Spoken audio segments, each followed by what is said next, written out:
ضرور ویم چې تاسو زموږ د سوال جواب ونه کړو. ستا سوال مخکې تیر شوی و،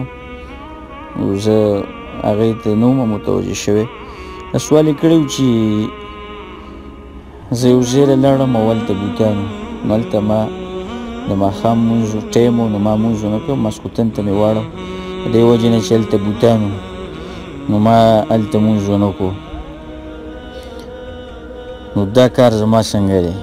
ګوره دا مسله چې ده د کنیسې دا مسله چې یاره په کنیسه کې چې هلته بوتان لګېدلي، هلته سړی عبادت کولی شي که نه شي کولی،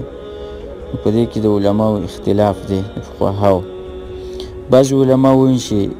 هلته لمونځ کول حرام دي، ځکه چې دا خو د شرک ځای دی د مشرکانو او هغې سره مشابهت راځي په دې کې، بوتان یې لګولي، نو دلته لمونځ نشي کولی. او جمهور علما او فقها هغه دا وایي چې دا لمونځ مکروه کېږي د دې سره. څوک چې وایي دا حرام دي، نو د هغې دلایل عام دي چې کوم راغلي دي د تحریم نه، چې الله سبحانه وتعالی وایي تاسو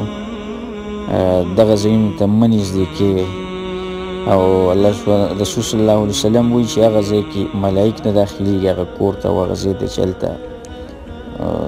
شکلونه لګېدلي، تصویران لګېدلي او خاص کر بیا بوتان، نو دغه کنیسو کې لمونځ نه دی په کار او د دغې وجې نه. لیکن نور علما وایي چې کله دا کنیسه پاکوي، لکه ابن قدامه لیکلي دي مغني کې چې کله پاکوي نو بیا په دې کې علماو اجازت ورکړی دی، او بعض صحابه کرامو هم نقل دي، لکه اوزاعي شو، عبدالعزیز سعید ابن عبدالعزیز شو، داسې نور د ابي موسی رضی الله عنه نقل دي چې هغې به لمونځ کوو په هغې کې. او رسول صلی الله علیه وسلم په کعبه کې لمونځ کړی و، په هغې کې تصویران لګېدلي وو، او دا خبره یې کړې رسول صلی الله علیه وسلم فاینما چې کله کوم ځای کې تا لمونځ راګیر که، نو ته هغه ځای کې لمونځ کوه، نو بیا هغه ستا لپاره مسجد دی. نو د دې ټولو خبرو او د دې اهل علمو د دې خلاصه او مقصد او المختصر دا خبره ده چې که سړی بل ځای پیدا کړي چې هلته لمونځ وکړي نو کولی شي، او که بل ځای نه نو بیا په دغه ځای کې انشاءالله لمونځ کېږي، په دې کې څه حرج نشته، ځکه ته خو هغې لمونځ نه کوې. لکه بعضې ځایونو کې عمر رضی الله عنه په دې کې اجازت ورکړی و په دې کنیسو کې، او دا خبره یې لیکلې وه د هغې سره د